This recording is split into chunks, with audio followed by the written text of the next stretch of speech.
What's up everybody, Afiq here and welcome back to my YouTube channel. I hope you guys are doing well and staying safe. So the subcompact Toyota Corolla Cross has been launched here in Malaysia, albeit in a CBU form. With the first batch of 750 CBU units already sold out in a couple of days, it is clear the Malaysian has been waiting and anticipating this car for quite some time. With the arrival of this Toyota Corolla Cross marks the discontinue of sale for the Toyota CHR. While the CHR somewhat failed to bring a proper competition to the ever so popular Honda HR-V, Toyota hopes with the new Toyota Corolla Cross they can take a larger segment of the crossover pie. Will the Corolla Cross able to do that?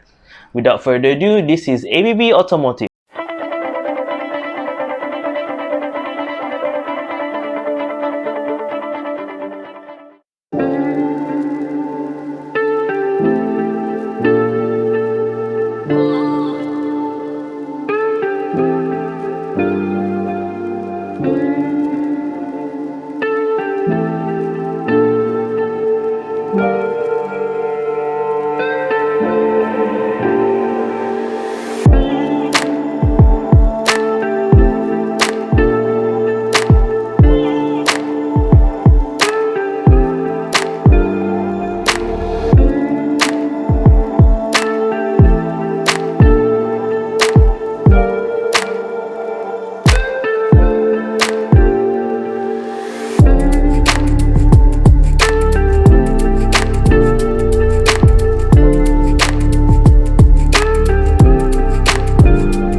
Besides sharing the name Corolla with the smaller Corolla Altis, the Corolla Cross is also mechanically similar to the smaller sedan. It shares the same TNGA-C platform as well as drivetrain with the Toyota Corolla Altis. Just like the Altis, the Corolla Cross can only be available with one engine and one transmission, no matter which trim you choose. Speaking of that, for now there are only two trim levels on offer, which is the lower G-Spec as well as the higher V-Spec. Under the hood is the same 1.8-litre dual VVTi 4-cylinder petrol engine that produces 139 PS with 172 Nm of torque.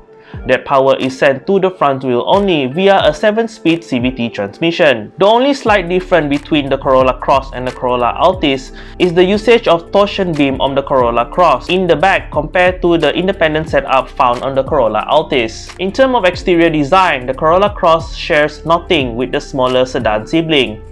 Overall, it has a very crossover look with all the styling cue of a modern SUV. Personally, I find the Corolla Cross looks like a baby Toyota RAV4. In the front, there is a very large grille that is very prominent and flanked by the slim-looking headlights. Only the top-of-the-range V-Spec gets automatic bi-LED headlight with LED daytime running light, while the lower G-Spec make do with just halogen bulb as well as halogen DRL. The lower half of the bumper features LED fog light as well as plastic SUV-inspired cladding as well as skid plate. Moving towards the side of the Corolla Cross, it has a total length of 4,460 mm, making it longer than the popular Honda HR-V as well as the new Proton X50. The wheels that you see here are 17 inches and can only be found on the lower G-Spec variant. They are wrapped in 215-60 series tires.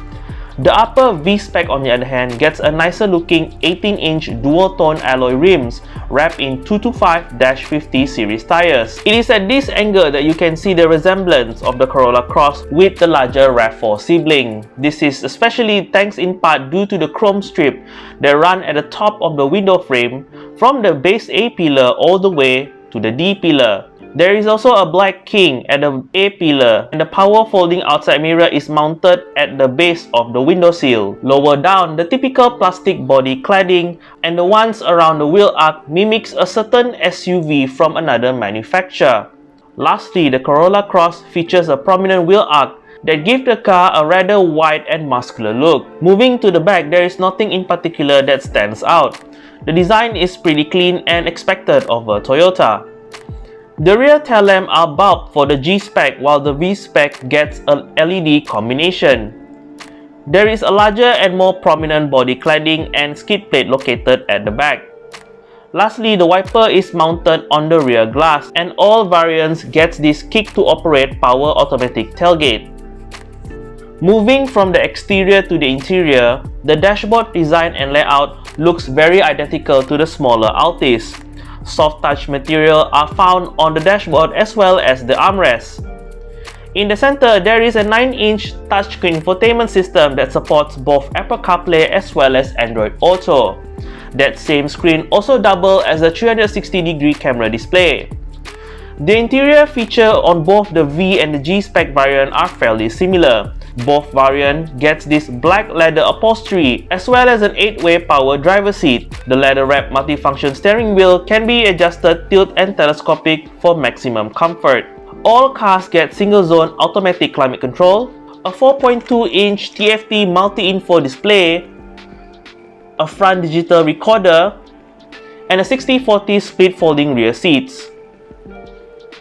In terms of cargo capacity, with the rear seats up, the rear boot space offers up to 440 liters of boot space, making it only 30 liters less than the HR-V. Standard safety feature on all Toyota Corolla Cross includes 7 airbags, rear ISOFIX child mount, blind spot monitoring, hill start assist, as well as rear cross traffic alert. Opting for the higher 1.8V variant adds on Toyota Safety Sense system. So this system bundles together more safety features such as pre-collision warning, lane departure alert, dynamic radar cruise control, lane keeping assist, as well as automatic high beam. So right now I'm sitting in the back seat of the Toyota Corolla Cross. The first thing I noticed back here compared to the normal Altis is the angle of the rear seat. So the angle of the rear seat is slightly more reclined, so making this car slightly more comfortable in my opinion compared to the Altis. In terms of amenities, there are a lot of amenities back here. Okay, so first of all, you do have a center armrest, okay, with a couple of cup holders. Okay, so I always love a good armrest with a cup holder. And then besides that, in the middle, you do have aircon vents. Okay, so those are very important, especially in Malaysia. And then underneath the 2 aircon vents, you also have 2 USB chargers. So one for this side passenger, one for the other side of the passenger. Okay. In terms of space overall, I would say leg room is decent but not a lot. Okay, decent but not a lot. But headroom is fine. Okay, there's a lot of headroom. It's quite normal for a car of this size to have a good headroom. Other things that I want to point out in this car is like most other Toyota, the power window is automatic. Okay, so power window automatic. So at the side here, you don't have any storage down there, but then you do have a cup holder at the front of the door here.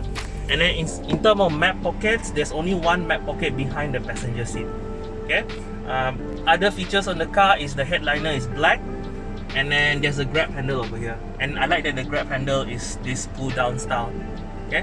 So sitting in the back here on longer journeys is not an issue. Okay, because you have aircon, you have a good angle of seat, and then you have power source for your gadgets. So yeah, I'm okay back here. Hey guys, so currently I'm driving the new Toyota Corolla Cross. Okay, not the Altis, Corolla Cross. Okay, so first impression stepping into this car, for me lah, it feels very familiar. Okay, it feels very familiar. It feels like I'm going into the Altis, but a roomier and taller Altis. Okay, so everything that the Altis is good at, I can pretty much say that it's transferred here. Okay, so in terms of ride handling, okay, this car is definitely comfortable. Okay, it is very comfortable and very supple. Okay, so in terms of handling, okay, I do feel like because this car is taller and it's using a torsion beam rear setup rather than the independent suspension on the Altis, handling I would say is not as sharp. Okay, it's not as sharp as the Altis.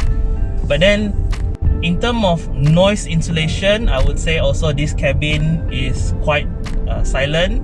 Not much noise from the outside. You're very isolated. It is only when you start accelerating, then the noise will come into the cabin. So that noise is due in part to the CVT transmission. So this car has a CVT transmission, okay, and it's using a 1.8 liter NA engine. So with that combination, it's definitely not as spirited as some of its competitors. So if you really if you want to accelerate really quickly in this car, when you mash the throttle, it will go into the red line to give you the most power. So what happened is that the CVT typically just holds the gear there, and then you have this sound coming into the cabin. But most CVT has these characteristics, okay? But in terms of how the CVT performs, it's good.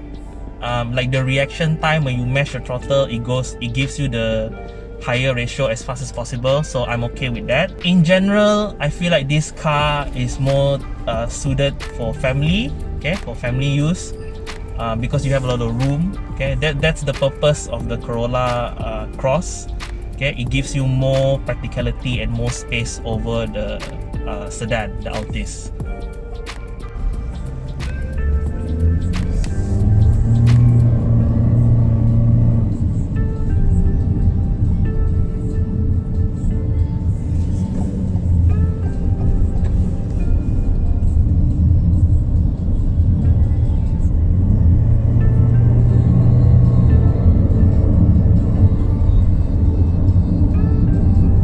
Taking this car on the highway is very supple, okay, not an issue. This is like the common trait of a Corolla, okay, even though this is the Corolla Cross. So I feel like the Corolla Cross is finally the answer for people who want to buy a Toyota but the practicality of the HRV. So comparing this to last time, remember the Toyota CHR, which was supposed to be the HRV's rival, but then for that car it's a little bit too small and a little bit too expensive. So for this time around, I think Toyota got the recipe right. Price is on point, practicality and space is also, I would say, on par with the HRV. With this car, I would say Toyota finally has a proper rival to the HRV, the Honda HRV. Hopefully, it will do what the CHR could not do, and that is appeal to young families, okay, who those need space where the CHR last time could not offer. So the Toyota Corolla Cross for now is still CVU. Yeah, it's still CVU unit. So unfortunately, all the CVU unit has been sold out. From my understanding, my salesman told me, you want to order now, the next available unit to arrive will be in July. Okay, in July. So there are quite a little bit of time to wait lah. But then if you're willing to wait that long to get your car, give the Corolla Cross a chance, okay? Go test drive one for yourself. You'll be surprised how comfortable it is. Okay, so driving the Toyota Corolla, the things that I like, it's comfortable, it's roomy, safety feature is quite good, and the price is quite affordable. The things that I don't like, the foot operated parking brake, I wish it was electronic. Okay, I wish it was electronic. Because it's so comfortable, it affects the handling a bit. Okay, so if you buying this car hoping to have sporty handling, go get the Altis instead. Okay, yeah. Yeah, I had a good time in the Corolla. Yeah, do check it out if you have the time. If you're looking for a B segment SUV, this is definitely one to consider. In terms of color option, the Toyota CHR can be had with 5 exterior color options. The first one being a red mica metallic, nebula blue metallic, metal stream metallic, platinum white pearl, as well as graphite metallic. For now, the Toyota CHR can only be had as a CBU unit, although Toyota has confirmed that a CKD variant will be available by the end of this year. The next batch of CBU units will only be arrived in Malaysia in July. Unfortunately, all these units are the 1.8 liter V variant. So the CBU 1.8 liter V spec variant in Sarawak without insurance will cost you 136,544 ringgit. All Toyota CHR comes with a 5-year unlimited mileage warranty. It is expected that the CKD Toyota Corolla Cross will be priced slightly cheaper compared to its CVU counterpart. So with that, we come to the end of this video. If you like that video, do give this video a thumbs up. If you're new to my channel, please subscribe to my channel as well as hitting the little small bell icon so you'll be notified whenever I post something new on my channel. I would like to say thank you for watching. Stay safe, take care, and have a nice day.